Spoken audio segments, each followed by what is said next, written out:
So hello viewers, आज हम ADG YouTube channel पे टॉपर्स टॉक कर रहे हैं और आज हमारे साथ गेट 2021 का एक टॉपर है जो कि है AIR 7 इन PI ब्रांच। इनका नाम है प्रियम मेहरोत्रा।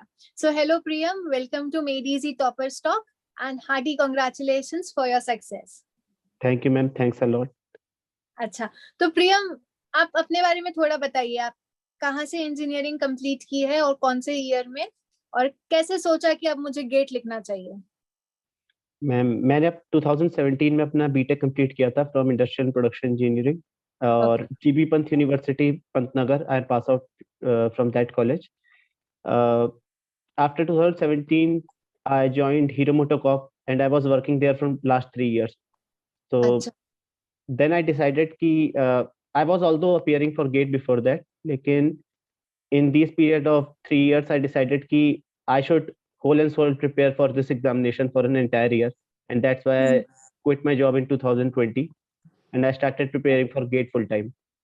Uh, अच्छा, तो the अभी main जैसे अभी गेट का आपका AIR 7 है, इससे आपके क्या एम है? आपको आगे PSUs के लिए ट्राई करोगे आप, या अभी आपको एमटेक करना है? आगे का क्या सोचा है आपने? Ma'am actually I am from industrial production engineering background, तो या मेरा जो मेन मोटिव था before I quit my job and started preparing for this exam, वो यही था कि I will prepare for nitty.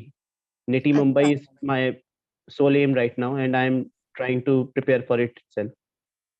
Good good. तो अगर मैं आपसे पूछूं कि जैसे आपने मुझे एक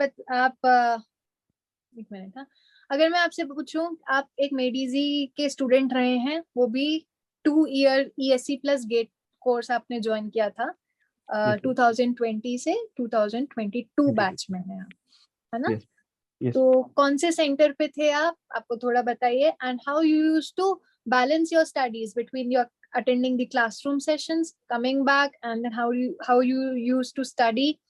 कितने घंटे पढ़ते थे? कैसे प्रिपेयर किया? Ma'am, actually, I joined MedEasy in 2020, and soon as after I joined, there was lockdown all over India. So the situation was pretty much the same for every aspiring student for GATE that time. Tough time था। Yes, ma'am. I was actually at my home, and I quit my job itself to go to Delhi and prepare for from MedEasy for GATE examination. Hmm. But somehow didn't pick a lot of toll over it. मैंने तैयारी अपनी start करी घर पे, because अच्छा। Situation was almost same for everyone. जो भी gate appear कर रहा होगा 2021 में, उसके लिए ऑलमोस्ट सेम सिचुएशन थी और अनप्रेसिडेंटेड सिचुएशन थी। तो I wasn't ready for it, no one was. तो मैंने इनिशियली बस लेक्चर्स देखने स्टार्ट किया और मैंने अपने कॉन्सेप्ट उसी पे बिल्ड करने स्टार्ट किए बेसिकली। तो इनिशियली मैं उन सब्जेक्ट से स्टार्ट किया जो मुझे लगता था कि स्ट्रांग है मेरे, ताकि अच्छा, मेरे वो मोमेंटम। कॉन्फिडेंस बूस्टर भी हो जाता है ना, कि जो सब्जेक्ट आता है, इंटरेस्ट है, तो फिर चीजें वहां से आसान होनी चालू हो जाती है। यस मैम, मैं उसी के बेसिस पे चाहता था कि मोमेंटम अपना बिल्डअप कर लूँ एक बार, और उसके बाद हम्म। जो सब्जेक्ट्स मुझे लगता है कि थोड़े टफ हैं या थोड़े ज़्यादा मेहनत लगेगी जिसमें, उन्हें बाद में कंटिन्यू करूँ मैं, मतलब पीछे परस्यू करूँ मैं। ओके, तो ऐसा कुछ आपने टाइम टेबल बना रखा था वो लॉकडाउन पीरियड के दौरान, या कैसे आप मतलब दिन के कितने घंटे पढ़ने में डिवोट करते थे? मैंने इस चीज़ को सबसे पहले ध्यान में रखा कि मैं भले कोचिंग सेंटर नहीं जा रहा हूँ, लेकिन मुझे हाँ। अपने उतने घंटे लेक्चर्स में डिवोट करने ही करने हैं। और हम्म। सेकेंडली, उसके बाद जो जो चीज़ें मैं दिल्ली में रह के अगर मैं कोचिंग परस्यू कर रहा होता फिजिकली, तो जो जो चीज़ें मुझे करनी मैंडेटरी थी, वो चीज़ें मैं घर पे परस्यू करूँ। तो हम्म। मैंने नोट्स प्रॉपरली बनाए, और आई थिंक कि सबसे बड़ा गेम चेंजर वो नोट्स ही होते हैं। आप या कितना सेल्फ रिगरसली। हैंड नोट्स का कोई मतलब सेकंड वो नहीं आ सकता, सेकंड ऑप्शन उसके लिए नहीं आ सकता। आपको खुद के नोट्स बनाने चाहिए। मैम वो रिप्लेस नहीं किया जा सकता। आप हाँ एग्जैक्टली, अपने रिप्लेस नहीं किया जा सकता। अपने नोट्स आपसे अच्छा कोई नहीं समझ सकता, और आप ही दूसरों के नोट्स पढ़ के कंफ्यूज हो जाओगे कभी भी। हाँ, वो आप अपनी लैंग्वेज में लिखते हैं, आप यस, अपने तरीके से लिखेंगे। और सबके अपने अपने सिंटेक्स होते हैं मैम, लाइक हाँ। डिफरेंट पेन्स यूज करना, डिफरेंट स्ट्रेटेजीज हाईलाइट करना, डिफरेंट पॉइंट्स। तो आपको अपने नोट्स बेसिकली ऐसे बनाने हैं कि वो नोट्स बने और उसमें से जो जो चीजें आपको लगता है कि बहुत क्रूशियल है वो हमेशा हाईलाइटेड हो, कि आप रिवीजन में उनको मिस आउट ना करो कभी, या जहां जहां पॉइंट्स पे आपने कभी गलती करी है उनको रिकॉर्ड करना अपने नोट्स में बहुत ज्यादा इंपॉर्टेंट है। ओके, ताकि जब सेकंड, जब भी पेज पलटो तो वो हाईलाइटेड चीज आपके सामने आई सामने जानी रहे। चाहिए। Yes ma'am, exactly.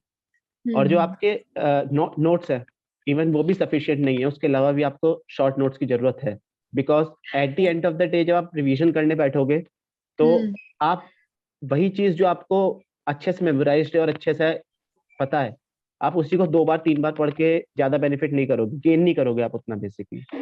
तो short notes is a thing जो आपको बार बार हेल्प करता रहेगा उस चीज में, रिगरसली आप उसे अगर कंटिन्यू करेंगे पढ़ना तो वो ज्यादा हेल्पफुल रहेगा मेरे हिसाब से।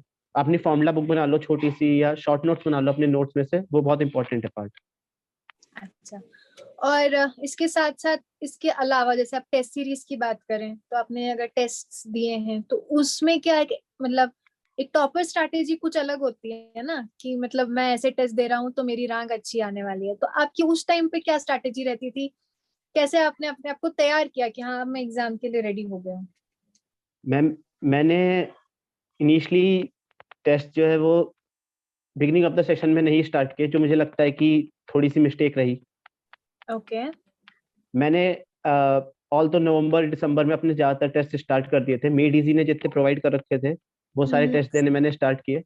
और मैं इस चीज पे ज्यादा फोकस रखता था कि जो कॉन्सेप्ट्स मैंने पढ़ रखे हैं एटलीस्ट उन कॉन्सेप्ट्स में से क्वेश्चंस गलत नहीं होने चाहिए एट एनी कॉस्ट। चाहे ऐसे कुछ कॉन्सेप्ट्स हैं, अगर एक दो क्वेश्चंस ऐसे मिल गए जो मैंने नहीं पढ़े थे तो it is well and good, मैं उसे पढ़ूंगा और इट विल हेल्प मी। लेकिन जो मैंने एटलीस्ट पढ़ रखा है पार्ट, जो मैंने रिवाइज कर रखा है प्रॉपर्ली, उन टॉपिक्स में से क्वेश्चंस गलत नहीं होने चाहिए। और अगर वो गलत हो रहे हैं तो इसका मतलब मेरी रिवीजन स्ट्रेटेजी गलत है उसमें, तो मैं प्रोबेबली उसकी फ्रीक्वेंसी बढ़ा दूंगा रिवीजन की, या फिर उसको सब्जेक्ट को एक बार और गो थ्रू करूंगा उसके वीडियो लेक्चर से, ताकि वो पार्ट मेरा स्ट्रांग हो सके।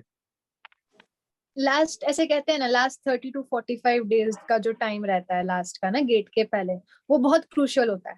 हमारे ऊपर एज अ स्टूडेंट बहुत प्रेशर होता है क्योंकि एग्जाम बहुत करीब आ चुका है, प्लस बहुत सारा सिलेबस है जो कि कवर करना है, रिवीजन करना है, टेस्ट भी देने हैं, क्योंकि तब तो मतलब वो टाइम है जब बच्चा फुल सिलेबस टेस्ट पे फोकस बहुत करता है। तो आपका ये 45 days का क्या मंत्र था? मैम 45 डेज का सबसे पहले तो मंत्र यही है कि अपने नर्व्स कूल करनी पड़ती है। हर स्टूडेंट वो चीज फेस करता ही है कि आपने जब ईयर लॉन्ग उसकी प्रिपरेशन करी है एक पेपर की, और लास्ट में जब पेपर आपके सामने होता है तो नर्व्स तो थोड़ी हाई चली जाती हैं, उस टाइम आप टेंस्ड होते हो उस टाइम थोड़ा, और जनरली सभी फेस करते हैं इस चीज को।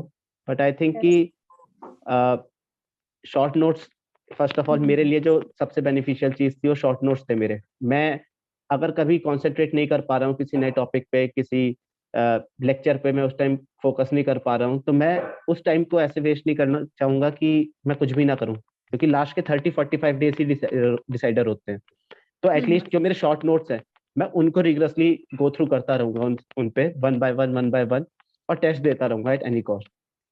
प्रीवियस ईयर जितने क्वेश्चंस आ रखे हैं अभी तक गेट में, वो टॉपिक्स पूरे कवर करना और उन क्वेश्चंस को रिवाइज करना, ये बेसिकली मेरा फ्री टाइम में, मतलब ये करने की कोशिश किया करता था मैं। नाइस, मतलब फ्री टाइम भी इंसान का फ्री टाइम नहीं था आपके लिए, आप उसमें भी पढ़ाई करते थे, kind previous of year questions खत्म करना और जो भी आपने बताया वो सारी चीजें करना। Kind of that's great. तो एक चीज और बताइए कि जैसे आपने मुझे बताया कि आपका ऑब्वियसली लॉकडाउन पीरियड आ गया, कोरोना टाइम था हमारा, तो कैसे ये चीज मेंटेन करी आपने कि मुझे ऑनलाइन लेक्चर्स में आपके पास ऑप्शन रहता है ना, आज मेरा मन नहीं है पढ़ने का, मैं कल वीडियो देख लूंगा, कल मैं दो दो वीडियोस देख लूंगा, आज का भी और कल का भी, और ऐसे करते करते जनरली हम देखते हैं स्टूडेंट्स पाइल्ड अप करने लग जाते हैं। तो वो चीज आपने कैसे की कि हाँ आज अगर क्लास है इतने आवर्स की है तो मुझे आज ही वो चीज खत्म करनी है, तो वो एक सेल्फ मोटिवेशन कैसे आ रहा था आपके? मैम, टू बी ऑनेस्ट हम सब ह्यूमंस कहीं ना कहीं मिस्टेक्स करते हैं, और मैं ये नहीं कहूंगा कि मैं पूरे अपने लास्ट 250 डेज बिल्कुल सेम रहूंगा। मेरे हाई डेज भी रहे, मेरे भी लो डेज रहे, but the important thing was कि कंसिस्टेंसी मेंटेन रखनी पड़ेगी आपको। At the end of the day अगर आप लेक्चर नहीं अटेंड कर रहे हो तो एटलीस्ट मैं अगले दिन के वो काम कर लूंगा जो मुझे अगले दिन मेरे लेक्चर्स कवर करने में हेल्प करे। फॉर एग्जाम्पल मुझे कल कोई सब्जेक्ट रिवाइज करना है तो मैं वो आज रिवाइज कर लूंगा। नोट लेक्चर आज अटेंड ना करके मैं कल ज्यादा लेक्चर्स अटेंड कर लूंगा, बट उसको पाइल अप नहीं होने दूंगा। Second day is a alarming time. और इस चीज को ध्यान में रखूंगा कि अगर मेरा लेक्चर्स की जो स्पीड है वो मैं कभी नंबर ऑफ लेक्चर से नहीं मेंटेन रखता था, क्योंकि देयर वर डिफरेंसेस कि कोई लेक्चर 1.5 घंटे का होता है और कोई लेक्चर 2 घंटे का, किसी का 3 घंटे का। बट मैं आवर्स काउंट करता था और मेरे डेली लेक्चर्स जो है वो 6 आवर्स के होने चाहिए। I used to keep it mandatory for myself. Oh, that's great. तो प्रियम, जाते जाते जैसे अगर आपसे मैं पूछूं कि ऐसा कोई टिप हो या ऐसी कोई आपकी तरफ से कोई आप बाकी फ्यूचर एस्पिरेंट्स को इनपुट देना चाहें कि एक बच्चा ये चीज अपने प्रिपरेशन फेज में करे या लास्ट मोमेंट पे ऐसे तैयारी करे तो उसके आपके जैसे बहुत अच्छी रैंक वो अचीव कर पाएगा। मैम, मेरा तो मूल मंत्र यही रहेगा बच्चों के लिए कि हम लोग सब स्ट्रॉन्ग पॉइंट पे स्टार्ट करते हैं, but it is very important कि आप कितने स्ट्रॉन्ग पॉइंट पे उसे एंड करते हो। और वो जो लास्ट के 30-45 डेज हैं वो बेसिकली मोस्ट क्रूशियल हो जाते हैं इस केस में कि आप कैसा परफॉर्म करोगे एग्जामिनेशन वाले दिन। करेक्ट। अच्छा, एक और लास्ट क्वेश्चन मेरा आपसे कि एग्जाम का प्रेशर, एग्जामिनेशन हॉल में जाके आपकी एग्जाम प्रेशर है, एक्यूरेसी मेंटेन करनी है, स्पीड, टाइम मैनेजमेंट, बहुत सारी चीजें साथ में करना होता है। यू हैव टू बी, मतलब एक तरीके से आप मल्टीटास्कर हुए होते हो वो 3 घंटे का टाइम है। तो ये सारी चीजें कैसे मैनेज किया आपने कि मतलब एग्जाम प्रेशर अपने ऊपर हावी ना होने दें? मैम, इस चीज में अगर आप मेड इजी की टेस्ट सीरीज ज्वाइन करते हो और उसके टेस्ट देते हो रेगुलर, तो आपको ये बेनिफिट मिलता है मैम कि आप एग्जामिनेशन डे के लिए काफी हद तक प्रिपेयर्ड रहते हो, क्योंकि ऑलमोस्ट सेम इन्वायरमेंट होता है, सेम सब कुछ, स्क्रीन वगैरह वही ऑलमोस्ट सेम देख रहे होते हो, कैलकुलेटर आप सेम यूज कर रहे होते हो, और आपको पता होता है अपने पास्ट एक्सपीरियंसेस से कि मैं कहाँ कहाँ मिस्टेक्स कर सकता हूँ, तो वहाँ पे थोड़ा फोकस्ड रहना है। बाकी वो जो टेस्ट हैं वो मेरे हिसाब से गेम चेंजर होते हैं आखिर में। जिसने ज्यादा प्रैक्टिस कर ली, जिन्होंने अच्छे से टेस्ट दे दिए सारे प्रॉपर्ली लास्ट में, आई थिंक वो अच्छा स्कोर करेगा at the end of the day. Okay, तो हमें आपसे ये सीखने को मिला कि आपकी जो स्ट्रैटेजी थी, सबसे पहली बात कि एक बच्चे को कंटिन्यूटी मेंटेन करनी बहुत जरूरी है। जितना काम, जितने लेक्चर्स आज के लिए अलॉटेड हैं वो खत्म करने हैं, टेस्ट अच्छे से देने हैं, उसके एनालिसिस करना है, क्योंकि वो मिस्टेक्स जो उस टाइम हुई हैं वो मिस्टेक्स आपको एग्जाम हॉल में, एग्जाम डे में नहीं करनी है। तो ये एक आपकी तरफ से एक मूल मंत्र आते हैं। एक चीज और होगी मैम, लास्ट में मैं कहना चाहूंगा कि आपके रेगुलर क्लासेस जो आप अटेंड कर रहे हो, रेगुलर हम जो गेन कर रहे हैं नॉलेज, उससे बहुत ज्यादा इंपॉर्टेंट ये पर्सपेक्टिव होता है कि आपने रिवीजन कितना किया है। अगर आपका रिवीजन कंटिन्यूअस नहीं रहा है और आपने एक स्ट्रेटेजी फॉलो नहीं करी है, तो फिर काफी हद तक हम हार्डवर्क करते रह जाएंगे और मे बी रैंक अचीव ना कर पाए। लेकिन रिवीजन जो है वो ज्यादा इंपॉर्टेंट है मेरे हिसाब से। सब पढ़ते हैं, सब ऑलमोस्ट अपना कोर्स कंप्लीट करते हैं at the end of the day, लेकिन जिसने बेटर रिवीजन किया होता है उसका ही बेटर कमांड होता है उन सब्जेक्ट्स को। हाँ, क्योंकि वो उसी से आप रिटेन कर सकते हो ना। कोई चीज आपने लेटर से जून जुलाई में पढ़ी है, वो आपको अगले साल के फरवरी तक रिटेन करनी है। तो अगर आपने रिवीजन नहीं किया है तो आप कोई भी एज अ ह्यूमन कोई रिटेन नहीं कर सकता अनलेस एंड अनटिल उसे 4 बार ही पढ़ना है। एग्जैक्टली। तो वो बहुत इंपॉर्टेंट है कि रिवीजन करना इज अ मस्ट। तो it was nice talking to you Priyam. बहुत सारी चीजें आपसे सीखने को मिली। हमारे स्टूडेंट्स आगे जो फ्यूचर एस्पिरेंट्स हैं वो सीखेंगे, अडॉप्ट करेंगे, एंड आपके जैसे हम विश करते हैं कि उनकी भी रैंक आपकी तरह, आपकी स्ट्रैटेजीज को फॉलो करते हुए वो भी अपना एम अचीव करें। So we wish you all the best for all your future endeavours. आपके जो भी निटी का इंटरव्यूज पेंडिंग है, आपको उसमें सक्सेस मिले, and may you achieve all your dreams and goals. Thank you ma'am, thank you. Okay, bye bye, good luck.